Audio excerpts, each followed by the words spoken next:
The Learn workshop this morning on feasibility checking. My name's Cecilia Solhoff, and I'm just going to go over a couple of housekeeping items before we get started for the day. The presentations that are going to be given today are being posted as I speak on the Learn website, which is www.fcc.gov/learn, Learn. Today is an interactive workshop, so after the presentations are given, there will be time for questions and answers. If you're sitting here in the audience, we have note cards and pens at the back, and then I'll be kind of wandering around. If you have a question, write it down, raise your hand, and I'll come collect it from you. If you're watching either via WebEx or via the live stream, you can submit questions by sending an email to livequestions@fcc.gov. And then if you think of questions, do it as soon as you can, because due to the time constraints and the volume of questions, we'll just try to get to as many as we can. So to start things off today, I want to introduce Gary Epstein, who is the chair of the FCC Incentive Auctions Task Force.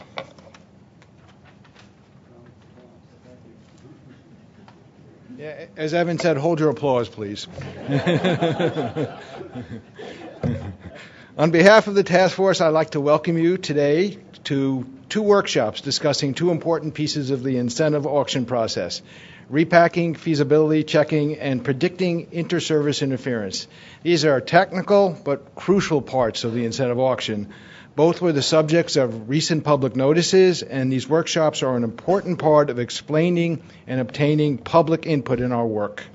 You'll be hearing from key staff members on the incentive auction team about the work they've been doing as the Commission moves forward towards the incentive auction. Our first workshop will be on repacking feasibility checking, its role in the reverse auction, the types of mathematical problem-solving software that can be used to conduct feasibility checks, and methodological approaches to such checking. Our presenters will be Brett Tarnitzer, Assistant Chief of the Wireless Telecommunications Bureau, along with one of our key outside experts, Dr. Kevin Leighton Brown, Associate Professor of Computer Science at the University of British Columbia. The feasibility checking efforts they will describe have been built on the substantial work we've done on the repacking process, including the development of the TV study software and development and release of repacking data. As we've said before, we're exploring this important concept as a possible way of making the reverse auction work efficiently while meeting key statutory requirements of the Spectrum Act. This afternoon workshop will provide information about a methodology for predicting inter-service interference. Inter-service interference can result from wireless operations co- or adjacent channel to a TV broadcast station operating in a nearby market and vice versa.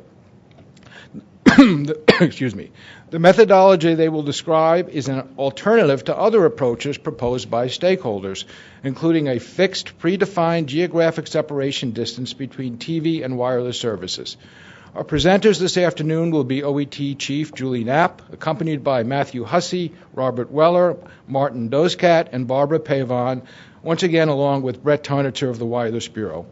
We're eager to share our work on these two issues with you and want to hear your thoughts and questions. Brett?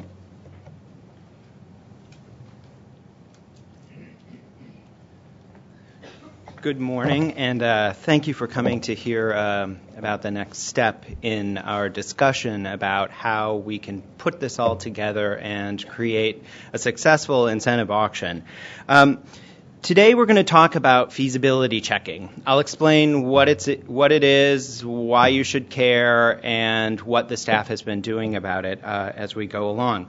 But as Gary said, this is a continuation of ideas that were first set forth in the Notice of Proposed Rulemaking that we released. Specifically, Appendix C of that Notice of Proposed Rulemaking. If you haven't read it in a while, it's been a year and a half, I invite you to go back and reread it. So as I'll explain, feasibility checking comes into play with the reverse auction. So I wanted to do a quick recap of relevant releases. We started with Appendix C of the Notice of Proposed Rulemaking. Next, we released updated TV study software. And so this is software that allowed us to provide interference information for TV stations in the U.S. in a way that we could use in the manner that we're going to talk about today. Next, we released a public notice that we call the data public notice that talked about how you could take the data from TV study and create constraint files that could allow us actually to do real-time repacking in a reverse auction. So I'll explain the files and I'll go through them actually in more detail in just a moment as a recap, so you don't have to look back at that public notice, so you're welcome to if you want. We had a webinar about the creation of these files, so if you have technical questions about how we created them, the assumptions that staff used, I invite you to look back at that. If you still have questions, you can come to us and we can clarify them later. But our goal today really is to talk about how these constraint files can be used in the context of a multiple round descending clock auction, as was discussed in that famous Appendix C. So I want to recap the two files that are part of what we call the constraint files that will become important for what Kevin's going to talk about in a little bit. The first is called the domain file. And here we consider fixed constraints in the band.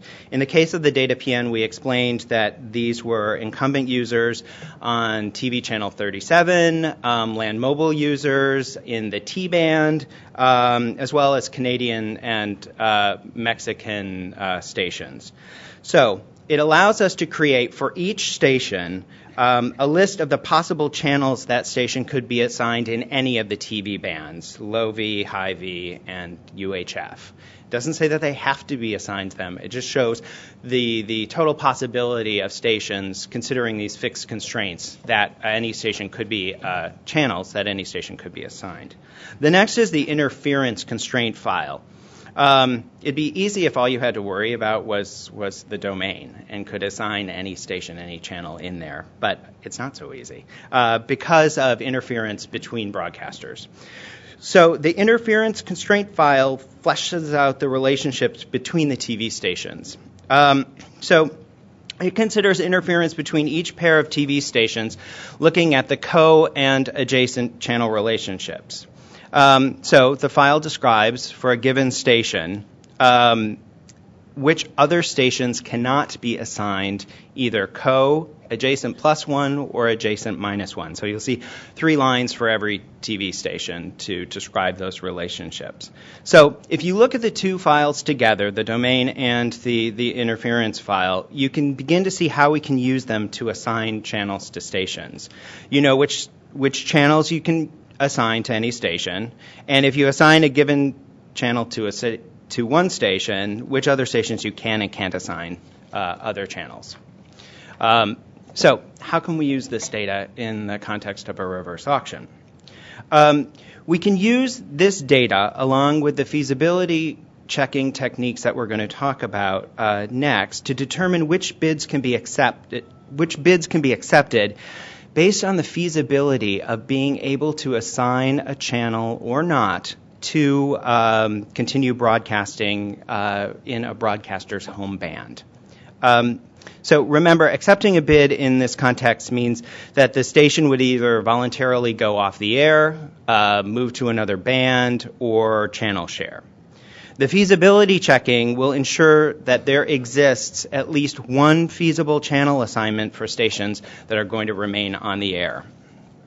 So the questions we're asking, whether a given set of TV stations can be assigned a channel in a particular band such that none of the interference constraints described in the constraint files are violated.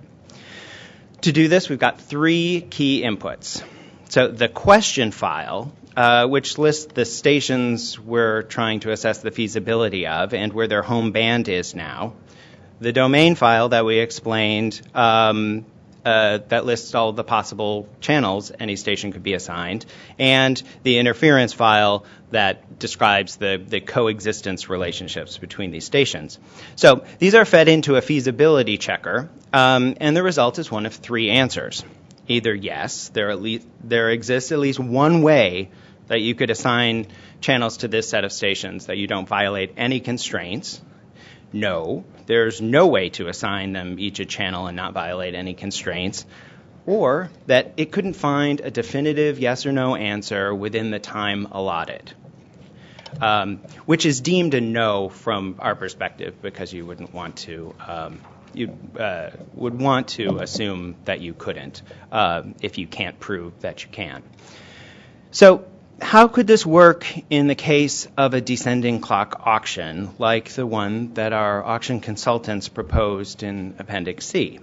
So let's take just the simple case of stations indicating they're willing to consider going off the air. So in the descending clock auction, participating stations will be presented a price that would decline over a series of rounds. When a station is unwilling to accept a given price, the station will be assigned a channel in its home band. The fact that one station will now be assigned a channel in its home band triggers the feasibility checking for all of the other stations. Each station that remains active in the auction has to be checked for a feasible assignment in their home band. If the station cannot be assigned a channel in its home band, its offer price is not reduced further for any of the rounds for this clearing target. But if it still can be assigned a channel in its home band, given all of the other stations that need to, these are non-participants or people who exited previously, then it remains active, and its price will be reduced in subsequent rounds. This continues until all stations are either designated to be assigned channels or would go off the air. And in the process of checking every channel for feasibility, you can see how during the course of a multiple round auction, you could end up doing a lot of feasibility checking. And we'll talk about why we think that's possible later. So that's the concept, but how might it work in practice? So the key things we're looking at here are speed, how fast we can make a determination, and certainty, clear yes or no answer, seeking to minimize unknowns. So speed matters because we might have to do hundreds of thousands, perhaps even millions of these checks during the course of an auction. And certainty, of course, matters because we have to treat unknowns as no, and we want to minimize that. So I'm excited to have Kevin Leighton-Brown here today, one of our key computational consultants, to talk about the results of some of our feasibility testing.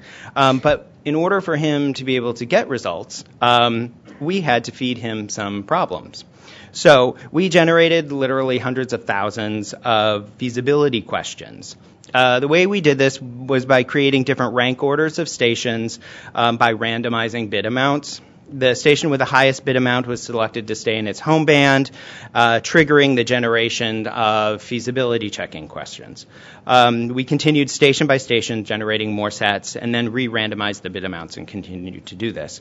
I want to be clear that these studies are not, they're designed to test the speed and robustness of feasibility checking. They are not designed to study the possible outcomes of the auction or the possible channels that specific stations might be assigned.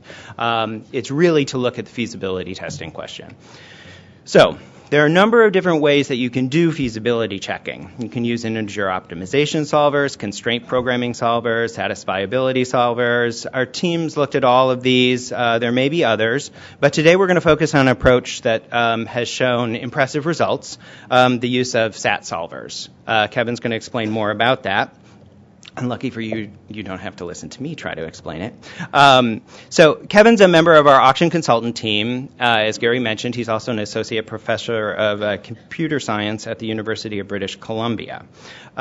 His bio says he studies the intersection of computer science and microeconomics and applies machine learning to the automated design and analysis of algorithms for solving hard computational problems. So we're doing our best to try to give him really hard problems to solve, and he keeps solving them.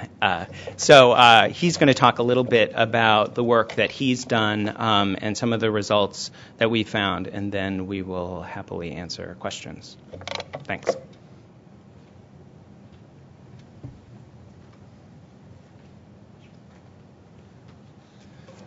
Well, thanks, Brett. I hope to persuade you all today that, in fact, the problems weren't that hard, but let's take a look.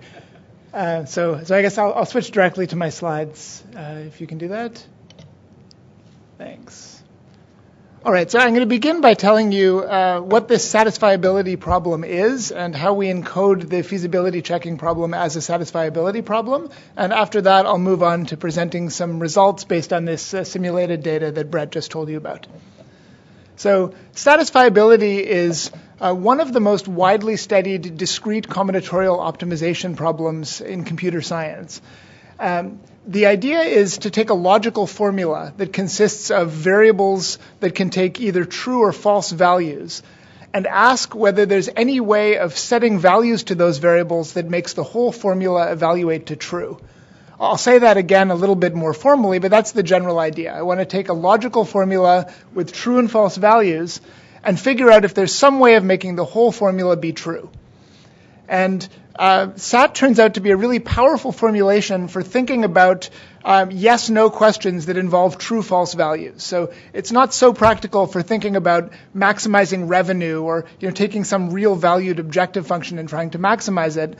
But it's really powerful if I want to think about discrete true-false values and whether there's some way of setting those values to make a whole combinatorial decision space work out properly. So it's used a lot in circuit verification and software verification. So problems like Intel trying to decide whether they've got a Pentium bug in their new chip or Microsoft trying to decide if they've got a bug in their software. They use SAT solvers for these kinds of problems. It's also used for planning problems by institutions like NASA and for scheduling problems like trying to decide how to allocate rooms across meetings. So all of these are true-false kinds of questions. So I'm going to try to show you today that it can also be used for the feasibility checking problem that the FCC faces. So here's how the satisfiability problem is defined. We start with variables, which are called Boolean because they can take the value either true or false. And I'll call my variables x, I, j. I'll call a literal either a variable or a negated variable. So if a variable is true, then a negated variable is false. And if a variable is false, then its negated value is true. And I'll have a little not symbol in front of the variable to show that it's negated. I'll use the term clause to refer to a disjunction of variables. So a disjunction means a bunch of variables connected with or. So a disjunction of variables is a statement that one variable has to be true, or another variable has to be true, or maybe a third variable has to be true, and so on. And that's written as you can see here. So a formula, and this is the last thing that I have in my kind of SAT nomenclature here, a formula is a conjunction of clauses. So each clause says there are several different ways of making me happy. You can satisfy the first literal or you can satisfy the second literal. The formula says you've got to satisfy all of the clauses. So each of the different clauses is making a disjunctive statement about different things that might work out. The overall formula is saying you have to somehow satisfy every one of the clauses at the same time. And so if my set of clauses is C1, C2, and C3, my formula says you have to satisfy clause C1 somehow, and you have to satisfy C2 somehow, and you have to satisfy C3 somehow. And the way I figure out if it's satisfied is I look at my variable assignment, I plug it into each of the clauses, I figure out how everything evaluates and see whether the clause as a whole evaluates to true. And what's going to make a clause evaluate to true is if at least one of the literals evaluates to true because they're all connected with or.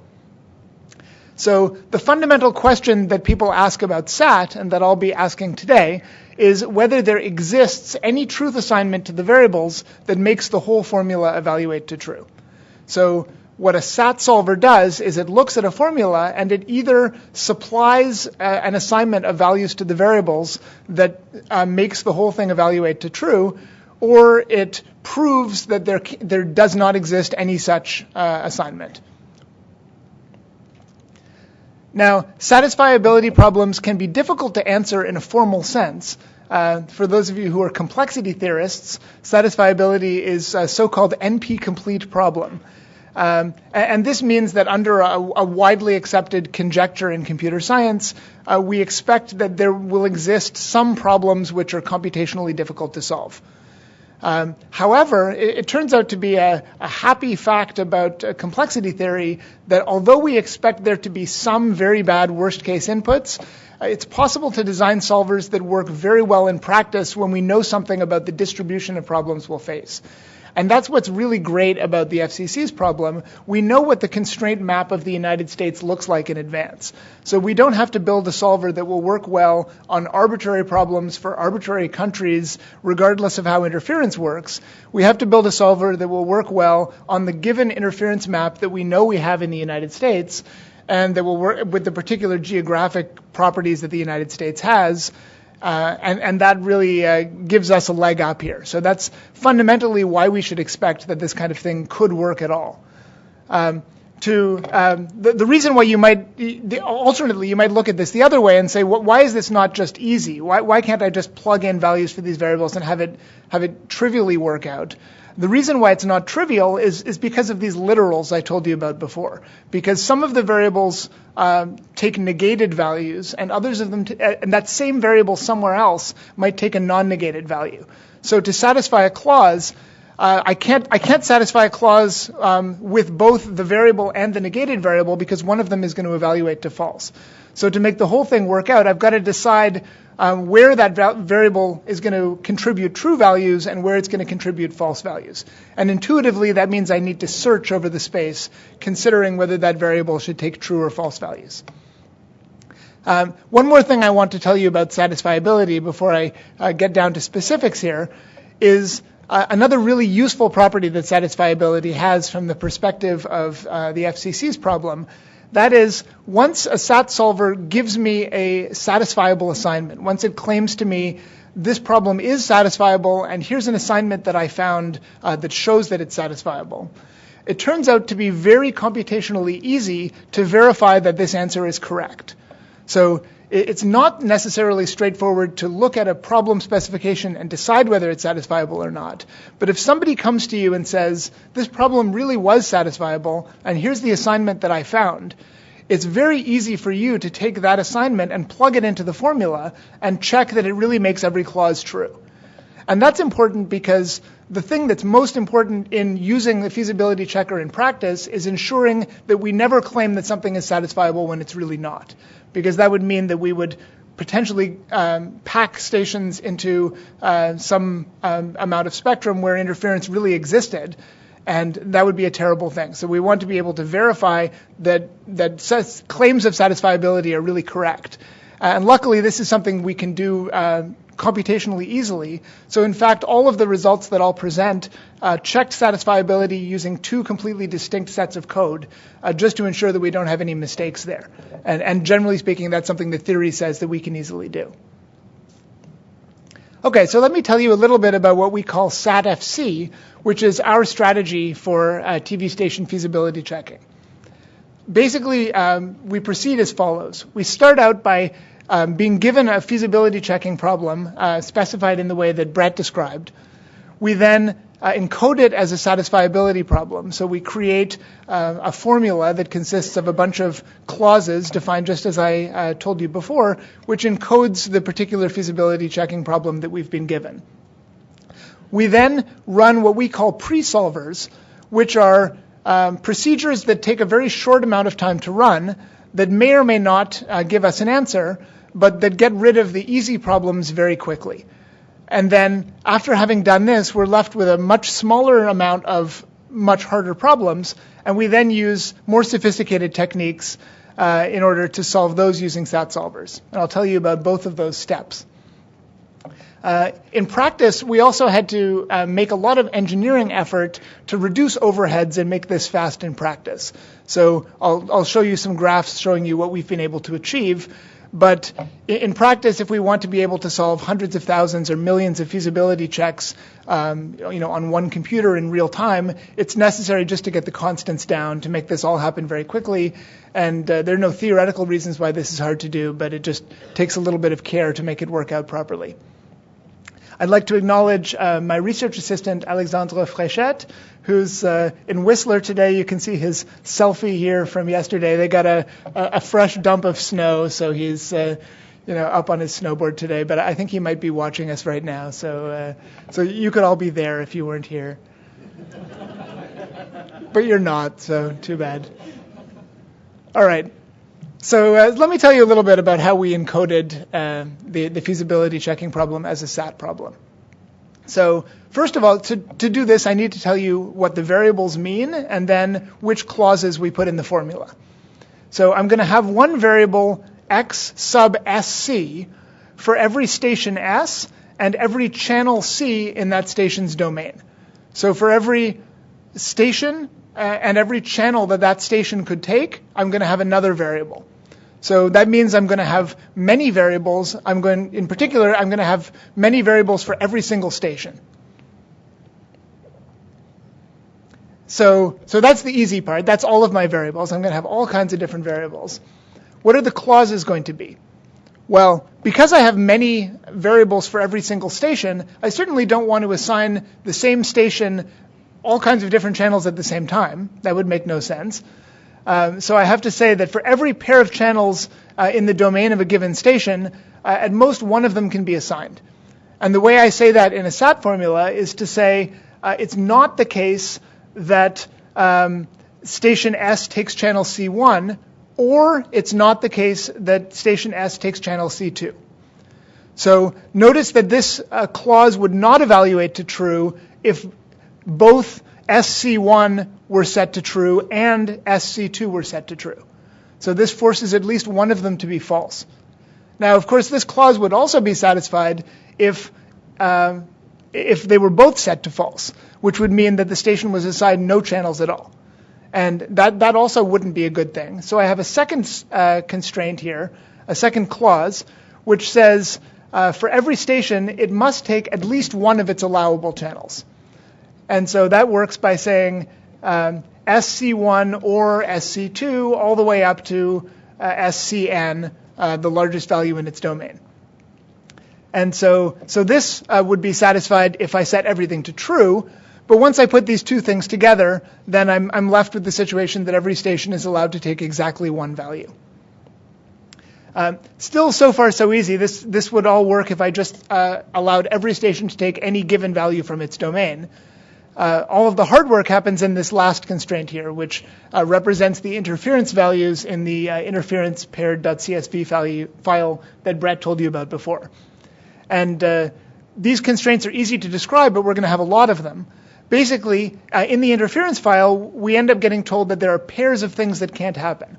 So we're told that station S1 taking channel C1 can't happen at the same time as station S2 taking channel C2.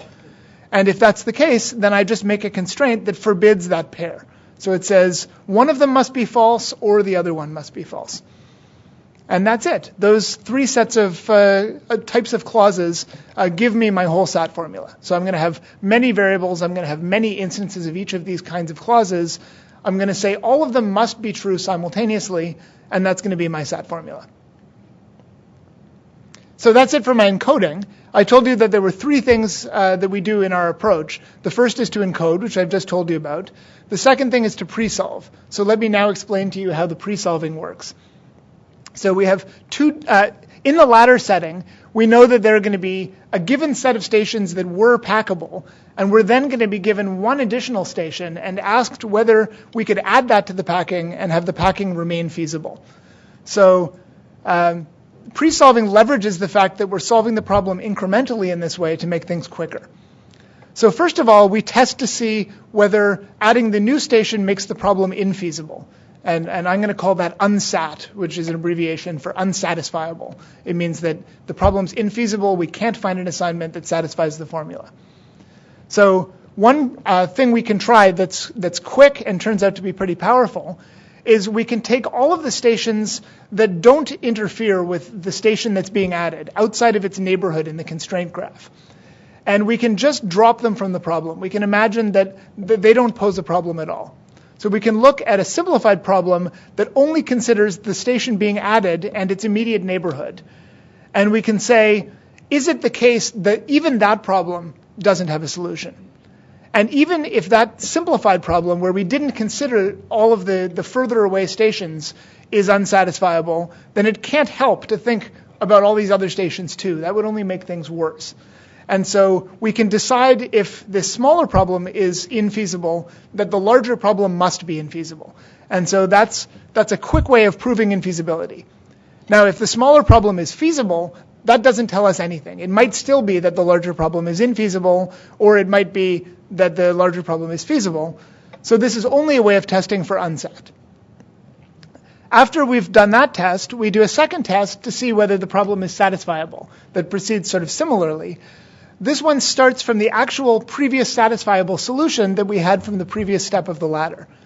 And the way we do this one is we take all of the non-neighboring stations to the station being added, and we force them to the values that they were given in the previous assignment.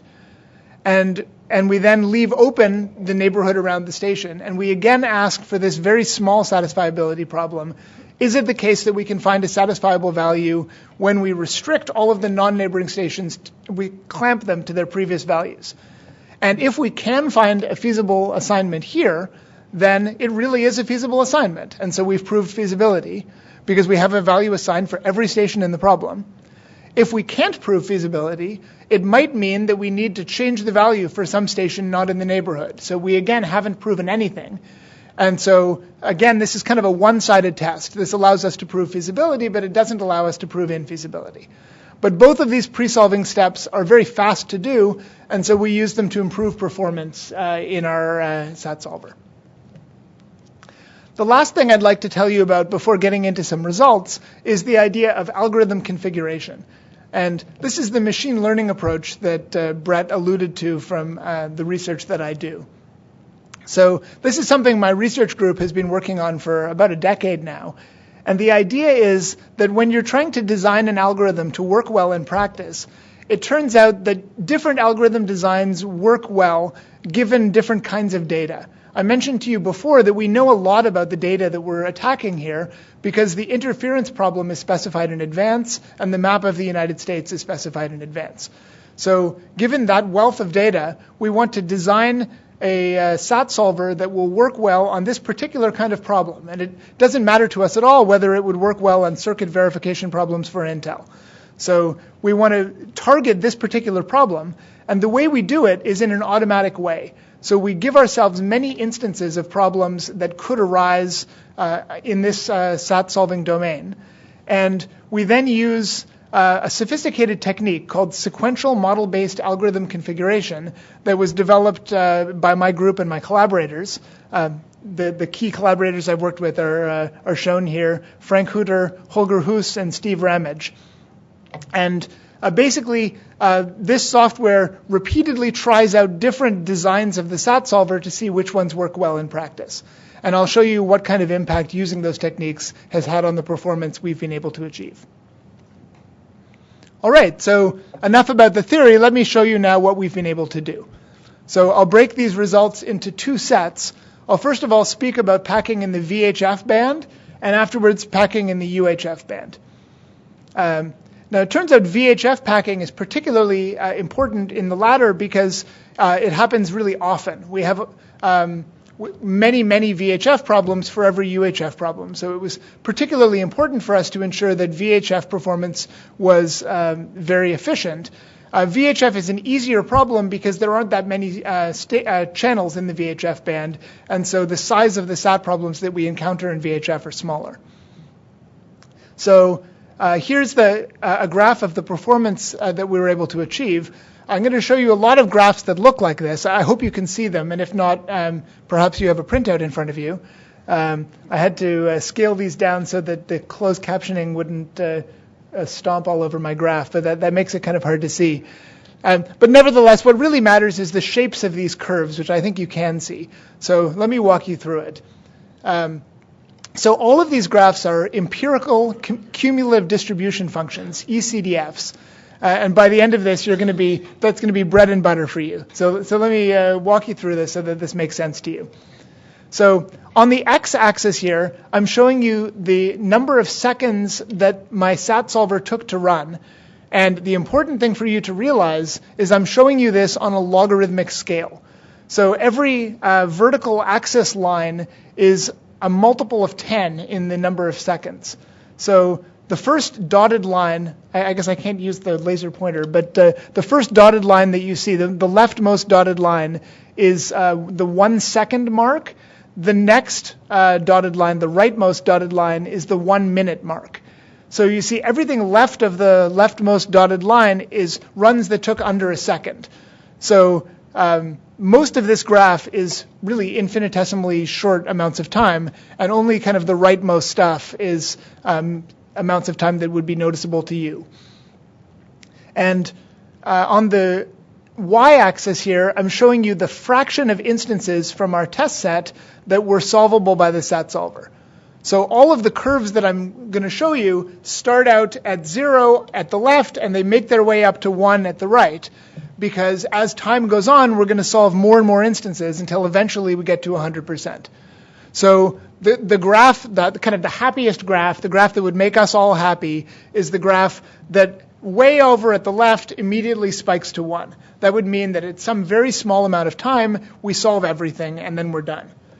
The worst graph to see would be a graph that goes at the bottom all the way along and spikes very late up to 1. And so I guess that's the idea of looking at a cumulative distribution function. You're not able to see here what these problems represent. These are just random samples from a large data set that we were given. So the largest VHF problem that we have in this data set considered 708 stations. So this is a mix of problems. Some of them are very small, and some of them are pretty big. And these are just the results of the ladder simulations that Brett told you about before. So what I'm showing you here is the performance of 2 different off-the-shelf SAT solvers that are written by different research groups out in the world. They're both open source, and one could just go download them if one were interested. So these 2 are called PicoSat and CLASP. I'm showing you these ones because I previously presented on this a year ago, and I showed these 2 solvers, so I'm just showing them again. And what you can see for both of them is that at about, looks like about 3 or 4 seconds, they solve everything. So in less than about 3 or 4 seconds, they solve almost 0% of the instances. And after about 3 or 4 seconds, they've solved about 100%. So the slope of this line is very steep, and that means everything's happening at the same place. And the place where that's happening is about 3 or 4 seconds. So what we're seeing here is for VHF, these existing solvers can solve everything within a few seconds. Now that seems pretty good, except that VHF is the place where we're going to have to solve many, many, many problems. And so even though 3 or 4 seconds is pretty fast, we were interested in getting those numbers down. So the good news here, though, is to notice that we do get to 100%. So we are solving everything here. So the first thing we did is to apply these automated algorithm configuration techniques to this problem and see whether specifically targeting the FCC's own problem and the VHF band in particular, we would do better. And here's, whoops, I think actually I missed that transition. Here's that transition. So I now have a line marked CLASP FCC showing our specially tuned solver, and you see it's making essentially no difference here. I'll show you that story's not the same on UHF, but for VHF, automatic configuration didn't really give us anything. The next thing we did was then to put a lot of engineering effort into making things work better for the VHF problem. So things like caching the interference data in memory, things like the presolving methods that I showed you before, just really a lot of engineering. And we worked at this basically over the last 8 months or so. So from July of this year, of 2013 until the present. And this just shows you the progress that we were able to make over time. So for a while, we weren't targeting VHF. We were working on UHF, and you can see the lines actually got a little bit worse. They went a little bit to the right. And then we started paying attention to VHF, and we managed to push those lines way to the left. And so I guess one thing I just want you to see here is that this problem is amenable to study. If we actually try to make progress on this problem, it is possible to make progress, and in fact pretty significant progress. Again, I want to remind you that this is a logarithmic scale, so anything that you can see here, anything that makes a noticeable difference on this graph is making multiplicative differences in runtime. So the final version of SAT-FC that we have here, the red line, actually, I'm sorry, I'll go back, has a median runtime of 0.122 seconds. So that means that the median instance, 50% of our instances, are solved in less than a tenth of a second. So this is really much better for the latter than if it's taking 3 or 4 seconds for every instance. And in fact, we're now solving just about everything within about 0.3 seconds. So we've managed to achieve about a factor of 10 speed up over a kind of naive approach. And that basically makes us feel that the VHF problem is essentially solved. We think that's about as good as it's necessary to do, at least from what we've been hearing. I'm interested to hear from you if you guys think that's not the case. But our impression is that this is really very fast, and our focus now is more on UHF. Let me just show you a little bit about what we found in VHF. So here's the breakdown of whether these problems were feasible or infeasible. So I'm showing you now underneath the cumulative distribution function, I'm showing you a histogram. So one thing that histogram helps you do is it reminds you how a cumulative distribution function works. So notice that the area of greatest probability mass, the place where the histogram is the highest, is where the CDF is the steepest, right? Because when the CDF is steepest, that means that we're suddenly changing the percentage of problems we're able to solve. And the other thing you'll notice is that we're first of all finding a lot of unsat problems, and we're subsequently finding a lot of sat problems. And the reason that's happening is simply because we're first of all running the unsat presolver followed by the sat presolver. So in fact, sat problems are usually easier than unsat problems. The reason here we're finding more unsat first is because we run the unsat presolver first. So, but the important thing to notice is just where this mass is. I wanted to show you we're in fact solving everything, so we don't have any unsolved instances here. And here's what the eventual percentages were. Now, are these percentages realistic for what a real ladder would look like?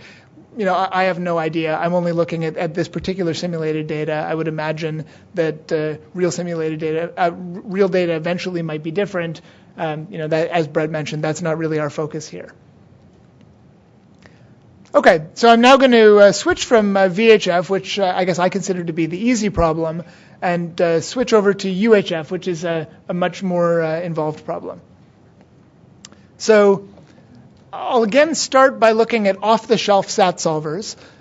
So I'll again show you PicoSat and CLASP, and I've just thrown in here a few other SAT solvers that the literature says perform well and that we were interested in trying because we kind of had them around. So it doesn't really matter knowing what they are. What I essentially want to show you here is that trying a wide variety of off-the-shelf techniques is giving us pretty similar performance. And overall here, what you can see is that we ran things with a 5-minute cutoff. And we did that just so that we didn't have to spend too much time on our computers. We could have run them for longer. And within 5 minutes, we were solving up to about sort of 45% of the instances that we were given. Now, those of you who heard from me about a year ago heard that off-the-shelf SAT solvers were solving much larger fractions than that. The reason is we're now looking at very much larger problems. So what I reported to you last year was looking at packing up to about 650 stations. And the problems that we're looking at today, the largest one had 1,133 stations. And we would expect that worst case runtime might scale exponentially in the number of stations. So doubling the number of stations is a really big difference in the size of the problem. So these are very, very much larger problems than I've reported on before. Nevertheless, these off-the-shelf techniques are giving us about half of the problems. But about half is certainly not what we're looking for here. We're looking to do a lot better than that. So this motivates my claim before that UHF is a much more difficult problem to attack with off-the-shelf techniques than VHF was. So As before, the first thing we did is we applied this automated algorithm design approach to tuning this clasp solver to see how well we could do on these problems. And this shows clasp performance. So we were able to get to about 3/4 of the problems solved within this 5-minute cutoff. So that's a considerable improvement, and that's different from what we were able to see in the VHF case, where automatic configuration wasn't necessary because the problems were already so easy. But still, 75% is not what we're aiming for here, so we aim to do better than that. So we've been working hard over the last year to make SAT-FC perform better. And I won't show you a historical breakdown here because the data has kept changing on us, and rerunning all of our historical runs on UHF takes a lot of machine time. So I'm instead just going to show you where we ended up. So this is our current state of the art. And I'm showing you the SAT-FC runs with a longer cutoff. So I've shown that with a 8-minute cutoff. An 8-hour cutoff. But you can see where we would have gotten to in the 5-minute mark if you want to compare to the off-the-shelf solvers. And within 8 hours, we're solving all but about 1% of the instances that we were given. And within about 5 minutes, we're solving all but about maybe 3%, 2 or 3%. So, and our median runtime is still really short, which in the latter is very important because we're still going to get many, many UHF problems, so we want the typical problem to be very fast. And so you can see here that the median, the 50% mark, is almost as fast as it was for VHF. It's still just a little bit more than 1/10 of a second. So let me break this down for you a little bit. So one thing you might wonder is how much of a difference pre-solving makes. And you can see it makes a pretty big difference. So if we only use our pre-solvers and then stop, then within about 10 seconds, we can solve about 85% of the problems. So that's contributing pretty substantially to the short runs that we're reporting on here. So on the CDF, that looks like a lot, but it's over within about 10 seconds. And it tops out at about 85% of the problems. So we're left with about 15% of the problems that we can't do anything with the pre-solving. And then that steady progress we make afterwards is our tuned SAT solver continuing to work on the harder problems. The other thing you might be interested in is the breakdown between satisfiability and unsatisfiability of these problems. And so again, I'm showing you a histogram. And on this particular data, it looks like almost everything was satisfiable. So you can see we had 96.4% of our instances were satisfiable. So we were able to prove that the station packing problem was feasible and supply a packing that certified that. And we tested it and verified that it really was feasible. For 2.5% of the problems, we were able to prove that it was infeasible. And for about a little bit more than 1%, 1.14% of the problems, we weren't able to prove either way within the cutoff time that we gave ourselves. And something that's encouraging is as the runtimes get longer and longer, the percentage of unsatisfiable problems gets larger and larger. And so by the time we're getting close to our 8-hour cutoff, almost all the problems we're encountering were infeasible. That's not surprising because typically what we see on SAT problems is that proving unsatisfiability takes longer than proving satisfiability. So one would expect the longer runs to skew towards infeasible problems. This is good for the latter because when there's a problem that we time out on and aren't able to resolve, we call it unsatisfiable, and that means we're tending to be right in those cases. We have reason to believe that most of the problems that we're not solving are infeasible problems. So that takes me to the end of what I wanted to say. Maybe I'll give the microphone back to Brett. Yeah. Thank you very much, Kevin. It's impressive work. Just a couple of quick things. When Kevin mentions the ladder, he's talking about the algorithm that evaluates the bids. It's just our shorthand internally for how those bids are generated and evaluated. But if and as you leave and you want to look at those graphs more, we've posted the files on the web so you can dive in and figure it all out on the Learn website, which is fcc.gov/learn. But now we are happy to take any questions you might have about any of the things that we've presented. Online, Cecilia gave you the website or the email address. And here, if anybody has any questions, you can raise your hand and we can get them. But, oh, look, it's already started. Blah, blah, blah, blah, blah. Interesting. For Kevin. The question is, Kevin showed a slide that suggested that a very few VHF SAT problems were computationally hard, yielding relatively long processing time. Similarly, there seems to be about 1% of UHF SAT problems that take a long time to solve. Is there a pattern that can predict which problems are most difficult, and would it be correct to say that the problems that are solved fastest using pre-solvers are these involving cut sets of stations that are geographically isolated? Well, that's a really sophisticated question. I hope not all the questions are this sophisticated, or else it's a sophisticated group. It is a sophisticated group. They all group. stayed the whole time. I mean, come on. It's true. Nobody left. Impressive. So there are a few things to say about that. The first is really one of the main reasons why the VHF problems are relatively easy is just that they're relatively small, because there are just fewer VHF stations to be packed in, channels to be packed into, than there are UHF channels to be packed into, even if we reduce the size of the band. And what we would expect from complexity theory is that the worst case problems are going to grow exponentially in problem size, where problem size is defined by the number of variables in the SAT formula. And as you saw in the encoding, the number of variables depends both on the number of stations being packed and the number of channels they're being packed into. And so we have much, much bigger problems in UHF. And so we would just expect them to be harder because they're bigger. So if we were somehow synthetically to make VHF-like problems that had way more channels, which would have no meaning in this domain, we would expect them to be probably just as hard as the UHF problems that we saw. That's kind of by the by. To directly respond to these two questions, is there a pattern that can predict which problems are most difficult?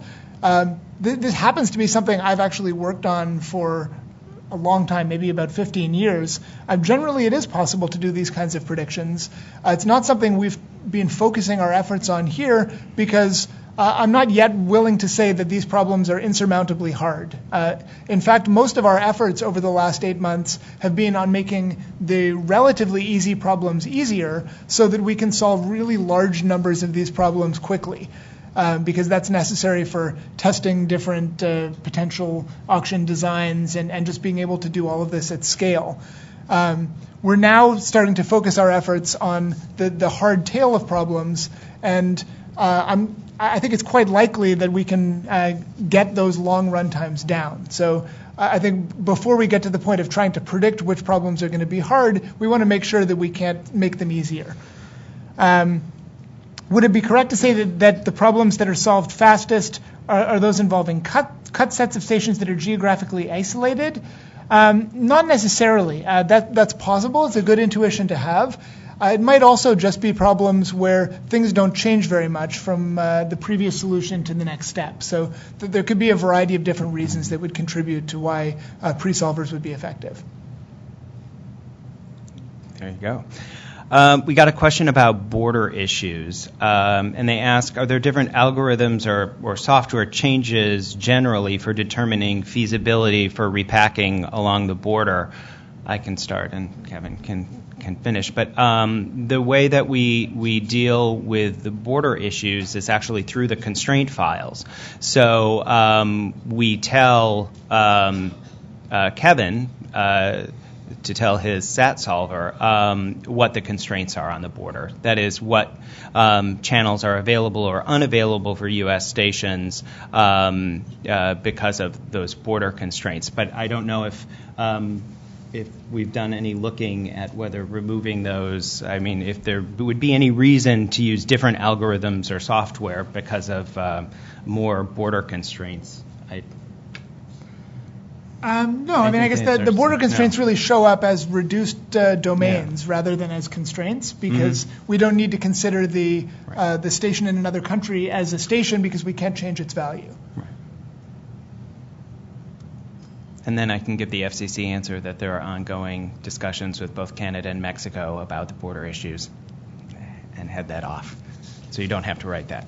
But I don't have anything to announce about that here. Any more questions? See, you dazzled them. They're not. Oh, we've got one. We've got one. Here. Good.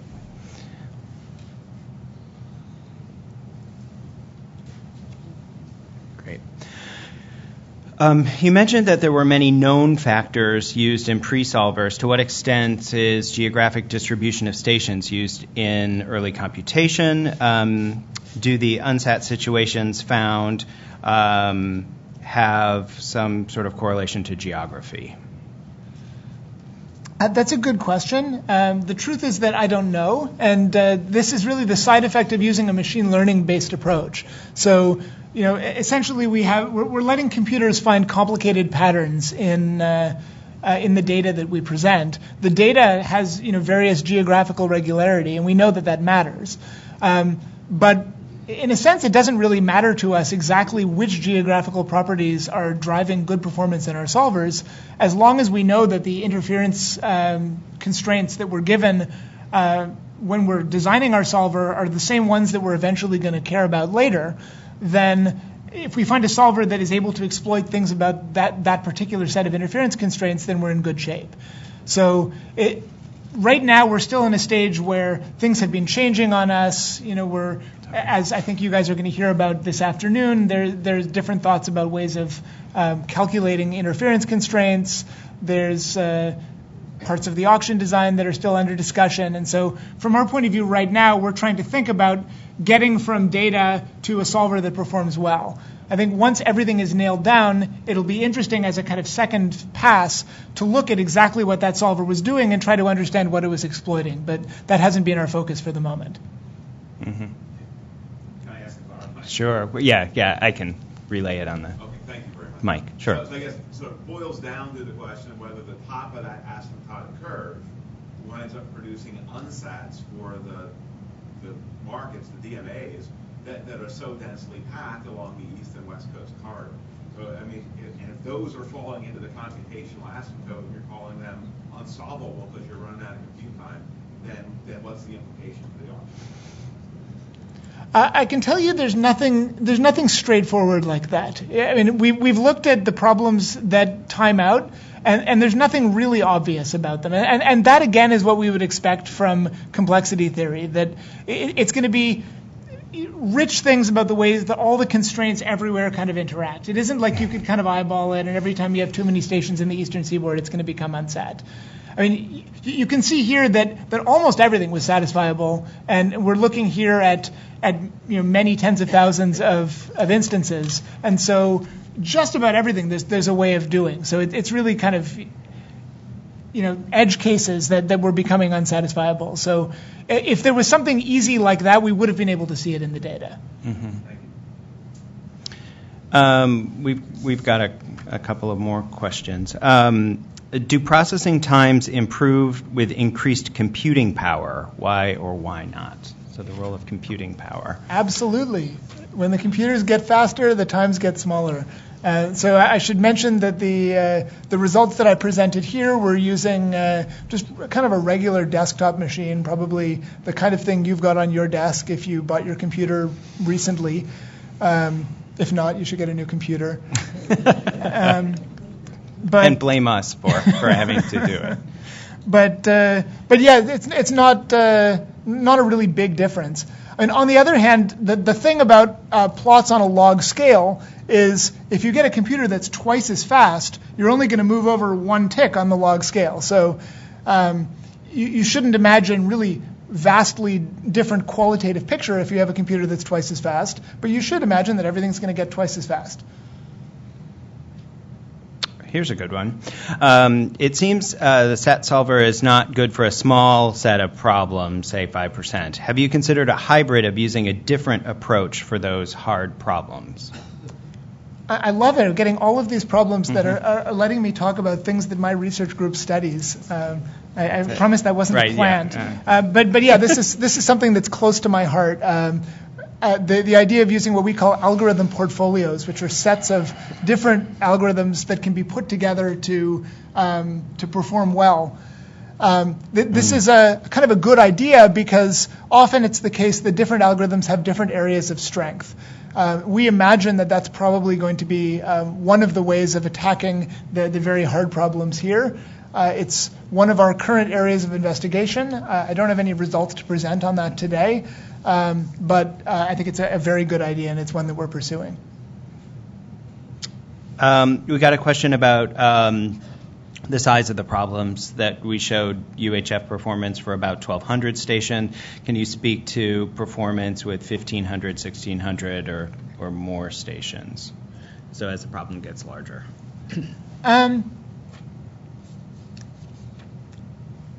Typically, we've found that it doesn't matter that much. I mean, at this point, we've been able to get results similar to what I showed you today on just about all the data that we've been given. Now, we haven't been given every data set that it's mathematically possible to create, so I can't make you a universal claim that it's always going to look like this, but in the data from simulations that we've been given, it hasn't been the case that we've been unable to. In fact, this is about as hard as it's gotten for us. We've often been able to solve just about everything that we've been given. So typically, I think the structure of the problem has dominated the size. It hasn't really been the case that with a larger size, things get very much worse. And actually, if I had broken down those graphs by size, you would see that it wasn't the case that all of the big problems were hard and all of the small problems were easy. It actually had more to do with the combinatorial structure of which stations got selected. Here's a question about your automatic configuration. Can you please describe the kinds of modifications the automatic configuration makes to the problems for CLASP and PicoSat? And is that configuration software available? Absolutely. So it's a pretty complicated thing. I'll just maybe take a minute to describe the broad idea. Essentially, what we want to do is sort of black box experiment design. So we want to say, we tell the algorithm, we tell SMAC, I've got this black box algorithm, in this case CLASP, and it has a bunch of different knobs. It has different parameters that control its behavior. And no matter how you set these knobs, the algorithm will perform correctly, but its running time will vary. And I'm going to give you a set of data that I want to perform well on, and I'm going to give you a performance metric that you want to score well in terms of. And let's imagine that the performance metric is average runtime. So I'm going to say, turn the knobs as best you can to get the average performance on this set of data to be as good as possible. And how does it do that? Basically, we give SMAC a time budget. We might say to SMAC, you have something like 2 days to run repeatedly. And it needs to decide which instances to run on, which joint settings of all the knobs to try, and how long to let every run go before it cuts it off. And so it uses a bunch of pretty sophisticated statistical techniques to make these decisions. Basically, it starts out by doing a bunch of random runs.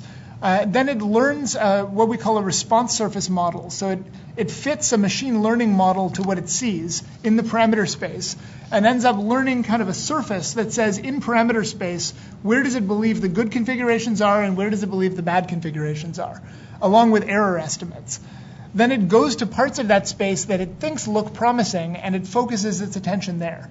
And it either discovers that its model is correct and that those areas are promising, or it learns that its model is wrong and then it updates its model. And it keeps kind of iteratively doing this process of building a model, focusing in on good parts of the space according to that model, and updating the model until it runs out of time. So basically that's what this so-called Bayesian optimization approach to algorithm configuration looks like.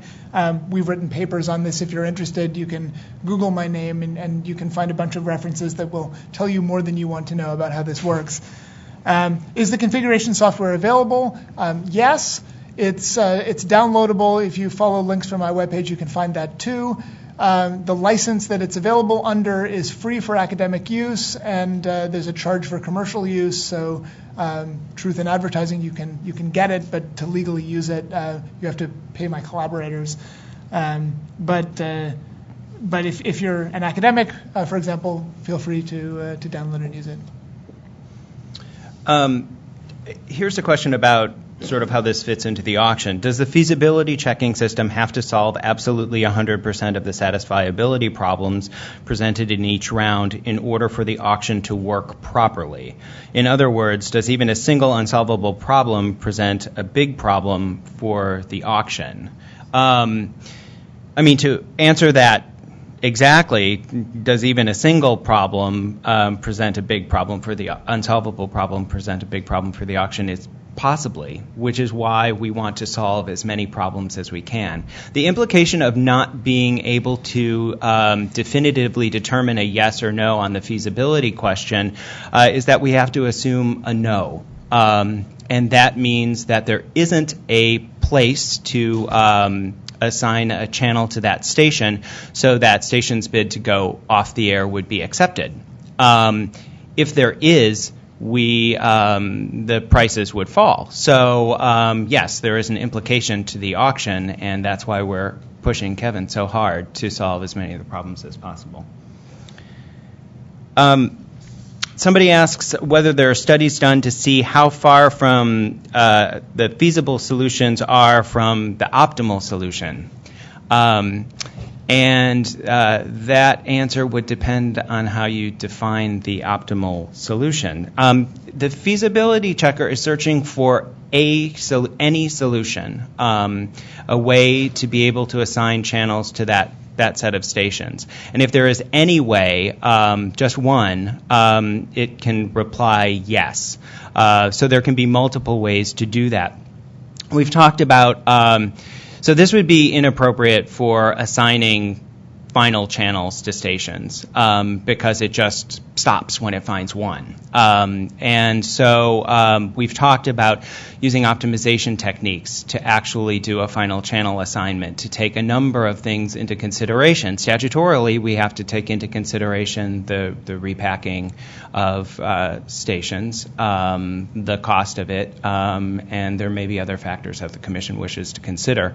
So no, the thought, at least from a staff perspective in working with the consultants consistent with the information we've released so far, is that just during the bidding process for rapid evaluation of the feasibility of being able to assign channels to stations, we would use the feasibility checker. But for actually making final channel assignments, we would use something that seeks to optimize objectives, and obviously we'll have to engage in public consultation about that.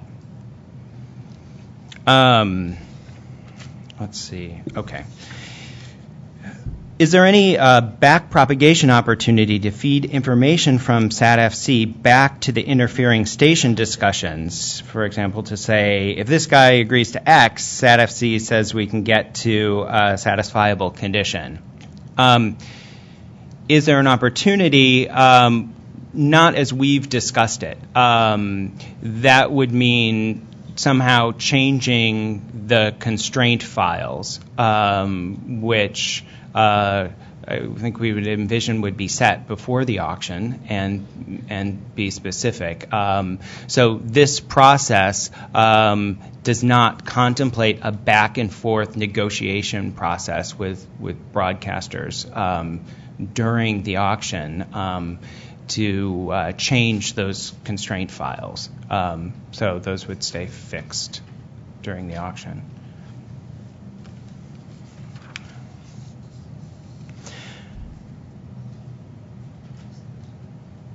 Can you provide some insight on how, for any given set of stations to be repacked, you automatically generate the constraints from the data that are required to inform the solver? So how we generate the constraint file. So I'm going to steer you to a brilliant webinar that that was given by Bob Weller and OET and me a while ago that walks through the constraint file generation and shows how one could generate constraints from the interference data from TV study, the list of incumbents, the land mobile folks in the T-band, the folks in channel 37, the Canadian and Mexican station, and we actually released data files of the sets of data that we used and provided lots of caveats that it was staff making assumptions there. But I'll refer you back to that. If you still have a question after reading the public notice and its technical appendix and then watching the webinar, then reach out to us again, and we will answer the question. I think, is there anything more? Yeah. Oh, the yellow. Sorry. Doesn't the false negative problem potentially affect the ability to achieve clearing targets, not just price? Yes, it does. So that's why Kevin's going to be working around the clock to make sure that we limit and eliminate those false negatives. Yes. So it's why it's critically important and why I think it's amazing to look at these charts to see how quickly so many of these problems are solved is wonderful. I don't know if for us the difference between a second or a half of a second and 3/4 of a second matters as much as it does that we can get an answer in a reasonable amount of time. Kevin's running these things really, really, really quickly on a lot of problems. In a simulated environment, we're not going to ask bidders to make decisions about their bids in fractions of a second. There will be more time. That said, there are a lot of problems that have to be solved, so we want them to be solved as quickly as possible, but we also want to minimize these the unknowns.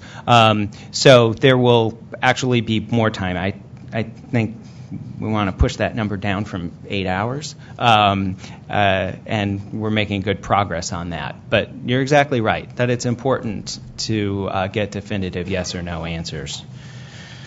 Do you have anything to say about that? Or well, just don't focus on the 8 hours, right? If you if you instead go to about 1 hour, even like 15 minutes, you're still around maybe 2% unsolved, right? So it's really kind of tailing off there. Yeah. There you go. So it's getting better even now. Is the decision to accept a bid from the FCC and hence not get repacked, to go off the air, irreversible? In this auction formulation, yes, for a given clearing target. So everything we're talking about is studying for a single amount of channels that would be cleared to be auctioned in the forward auction. So once that decision is made in the reverse auction, it is irreversible for that clearing target. Now, it's possible that if after the reverse auction establishes the cost of clearing and the forward auction establishes the revenue from selling that cleared spectrum, that we may not meet a closing condition. We have statutory requirements and if we don't, we can reduce the number of channels that are cleared. Then that decision could impact whether or not stations could be assigned channels, so you can restart the reverse auction. And so in that sense, it could change, but within a given clearing target, it would not change. So it would be an irreversible decision. Anything more? Great. All right. Well, thank you very much for coming. We really appreciate it. It's the next step in a process. Oh, no, wait, sorry. Okay. Well, maybe this will be a quick one. But it is the next step in the process. And there will be more steps in this process. But we want to feed you information. The staff wants to give you information as we're learning it so that you can see how all of the pieces can start to fit together. So have we looked at the impact on time to complete the solver if we were to take into account a real optimization versus feasibility? If we were to optimize at every one of these decision points, no, we wouldn't be talking about fractions of seconds if we were talking about optimization. We'd be talking about potentially, hours, weeks, months, longer periods of time, because the optimization problem would most likely be seeking to we would use optimization if we were seeking to answer a tougher question than just can you find something. Now, that said, I did say integer programming was one of the things we looked at as a way to solve the SAT problem, the feasibility question, to answer yes or no, is there any way? And you can use optimization techniques in that, but I'm just reading into this that you're talking about a full optimization, try to maximize something, and that takes considerably more time because it looks at all of the different possibilities. Is that? Well, let me just add to that in the reverse auction design, we wouldn't need to optimize at every step, because when we find that there's a feasible value, we know that there's a feasible point in the space to be optimized over. It may well be that at the end of the auction we want to optimize so that we do a better job of assigning channels to stations, but it's sufficient during the auction itself to know that there's some feasible point. Right. So even if we could optimize at every point, I think we wouldn't want to. Right. Okay, here's some good questions. Sorry to make you think you were done. Though you're welcome to leave if you need to. Why do you need to solve the feasibility problem that fast?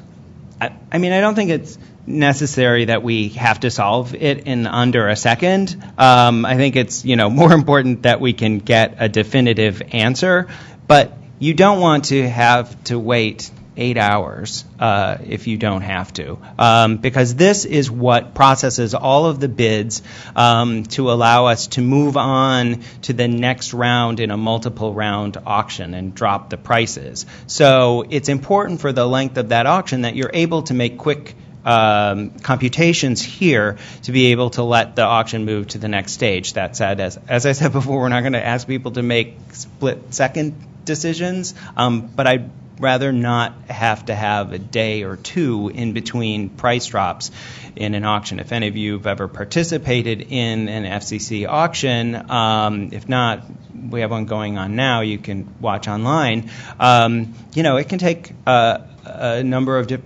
of rounds to complete. I'll just leave it at that. Having been on both sides of those. Let me say something more about sure, that. Sure, please do.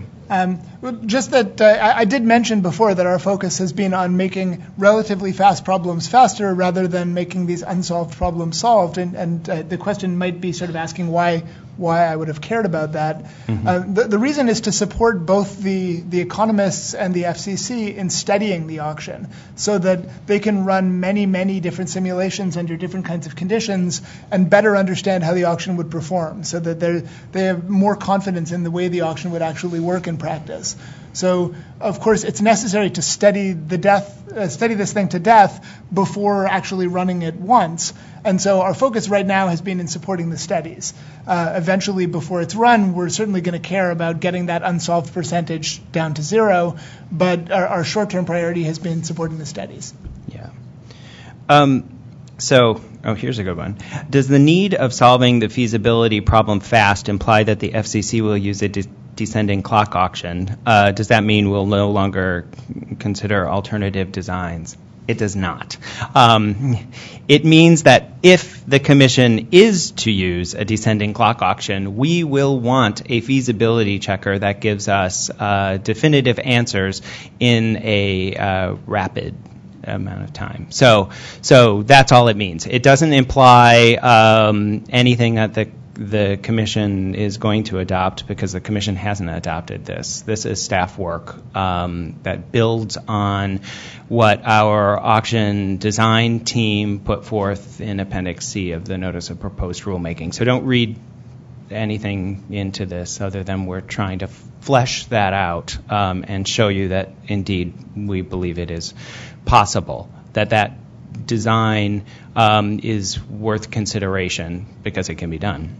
Have we compared between SAT and CPLEX for the feasibility problem? So this is, so instead of using a satisfiability solver, that we would use optimization software to solve. And we have looked at that. Kevin, I don't know if you want to say anything. Sure. Yeah, I think we've looked relative. At CPLEX. I think we've looked maybe in more detail at Garobi, which is a similar piece of software, I think actually started by people who used to work for CPLEX. I think essentially we've found better kind of average or median performance from the SAT approach, but we found different areas of strength. So I think one of the potential approaches that for building an algorithm portfolio might be to leverage these mixed integer programming formulations. I mean, the fact that we've seen relative uncorrelation in which problems are hard for these two methods is one of the reasons that I'm willing to say to you that I think a portfolio approach has promise. Maybe that's all I want to say about that. And here's one clarification that I wanted to make about the difference between the feasibility question using the SAT solver and optimization. In optimization, I want to make it clear, it's not that we would ignore these constraints. In fact, we would use the same interference constraints in the optimization. You would just layer on additional things that you were attempting to maximize or minimize. So rather than simply asking the question. So those very same constraints, I'm sure there's some strange technical difference, but we would feed those constraints into the optimization as well. So those would be binding in any final channel assignment as well. So I didn't want to make it seem like you just ignore that and do whatever you want when you get to an optimization. And that's essentially what I was pausing to think about whether I should speak to, which is the fact that CPLEX or mixed integer programming approaches in general are optimization methods. So they have an objective function. Mm-hmm. When we run them for the feasibility checking problem, we just set that objective function to some constant. But essentially, it's software that's designed for solving a harder problem. And so if we actually do face that harder problem, that would be an appropriate approach to use. Really, the strength of the SAT approach is that it knows that it doesn't face that harder problem, that it's really only concerned with feasibility, and that means that the algorithm is able to work differently internally. So that's, I think, an intuitive way of thinking about why that's working well for us in practice here. Great. Okay, now I think we've answered all of the questions. If you have more, send them to the email address, of course, and we'll answer them. But thank you very much, Kevin, for coming out. And we really appreciate all of the interest and hope we cleared up some of the mystery around this. For those of you who are gluttons for punishment and are going to come back at 1 o'clock to learn about inter-service interference methodologies, it's about 25 after 11. That starts again at 1 o'clock. You can see FCC staff if you want to stay around and don't have a frequent visitor badge and want to get coffee or lunch at the cafeteria. We can help you out there. Otherwise, we will see you back here at 1 o'clock. Thank you very much.